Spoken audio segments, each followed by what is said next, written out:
தமிழ்நாட்டுக்கே கடவுள் கருணாநிதியா? முருகரையும் கருணாநிதியும் ஒப்பிடுகிறார் என்றால் அன்பில் மகேஷுக்கு மூளையும் கிடையாது. ஒரு வாயில் எதனா வெக்கனையா வருது எனக்கு. கருணாநிதி யார், எம்பெருமான் முருகன் யார்? திருட்டு ரயில் ஏறி சென்னைக்கு வந்து இன்றைக்கு திருட்டுத்தனமாக ஆட்சியை பிடித்திருக்கிற அந்த கருணாநிதி கோபாலபுரத்தினுடைய கொத்தடிமையையும் எம்பெருமான் முருகனையும், நான் கிறிஸ்தவனாக பேசுகிறேன், எம்பெருமான் முருகனையும் ஒப்பிடுகிற அன்பில் மகேஷ் அவர்களை நாங்கள் வன்மையாக கண்டிக்கிறோம். முருகரையும் கருணாநிதியும் ஒப்பிடுவது ஒரு கேவலமான இழிவான சொல். கருணாநிதி கோபாலபுரத்துல ஊழல் செய்து அந்த அம்மையார் அவரை ஜெயிலுக்கு சிறைக்கு இழுத்து கொண்டு போகும்போது ஐயோயோ என்னை காப்பாத்துங்க காப்பாத்துங்கன்னு சொன்ன காணொலி எல்லாம் அன்பில் மகேஷ் அவர்களை நீங்கள் புரட்டி பாருங்கள்.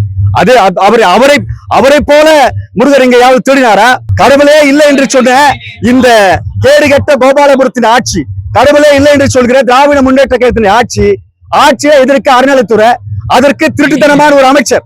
அவர் இன்றைக்கு அவர் பேசிக்கா ஒரு கிறிஸ்டியன், ஆனா அவர் வேஷத்தை போட்டுக்கொண்டு பட்டை அடித்துக் கொண்டு நாடகம் ஆடிக்கொண்டிருக்கிறார். அன்பில் மகேஷ் சொல்கிறேன், உங்களுக்கும் முடிவு கட்டும்படியாய் இந்த மாநாடு ஒரு மிகப்பெரிய பிரமாணமான மாநாடை இந்த தமிழக மக்கள் பக்தர்கள் நடத்தி கொண்டிருக்கிறார்கள்.